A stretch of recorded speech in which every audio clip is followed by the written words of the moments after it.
Sa pakikipagtulungan ng Commission on Audit sa Department of Public Works and Highways, naisumite na kahapon sa Office of the Ombudsman ang 5 fraud audit report mula sa 5 maanumalyang flood control projects ng DPWH Bulacan 1st District Engineering Office. Flood control projects in Bulacan 1st District. Ang nangyari po kasi, chinek po namin 20% po ng flood control funds ay napunta sa Region 3.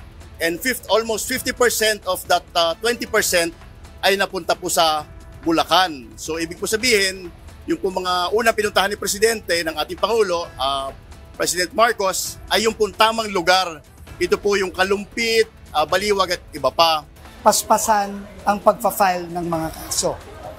Laban sa mga kontraktor at laban din dito sa mga kawani ng DPWH. Yun po, isa sa mga kabilin-bilinan niya sa akin mismo kahapon. Ito din ang kabilin-bilinan niya nung umupo ako bilang bagong DPWH Secretary last week. Sa isinumiting report, kabilang sa inirefer ng COA at DPWH sa Ombudsman ay ang Wawa Builders, St. Timothy Construction Corporation at Sims Construction Trading. Meron pong incomplete projects, meron din pong overpayment. Yun naman pong sa Sims, totally wala po. Yun po ang pinuntahan ng ating Pangulo. Kaya po based po sa instructions sa ating Pangulo ay nakipagtulungan po tayo sa DPWH to get the documents at pinuntahan po namin physically to check and mukhang tama po ito. Kaya po we issued this fraud audit reports. Ang ombudsman na magfa-file ng kaso. Pero meron na rin kaming sa mga susunod na araw ifa-file na may kaso na, no, na Anti-Graft and Corruption Practices Act, malversation, falsification, lahat yan ay kasama dito sa mga pinagagagawa nilang kalokohan dito against the contractors, against the DPWH personnel. Ayon kay DPWH Secretary Vince Tizon, tiniyak niya na lilinisin niya ang departamento upang maalis ang mga tiwaling empleyado.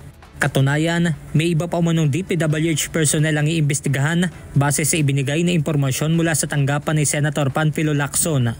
So, nag-usap po kami ni Senator Ping Lacson, tinawagan po niya ako, at nakikipag-coordinate na rin po sila Atty. Torgano sa team ni Senator Lacson dahil meron po siyang ipapasa sa aming mga ebidensya laban sa mga taga-DPWH. Ang focus ko dito ay loob ng DPWH. At yun ang sinabi sa akin ni Senator Lacson na napapadala niya sa akin, ang sabi niya, damning evidence against the personnel of DPWH.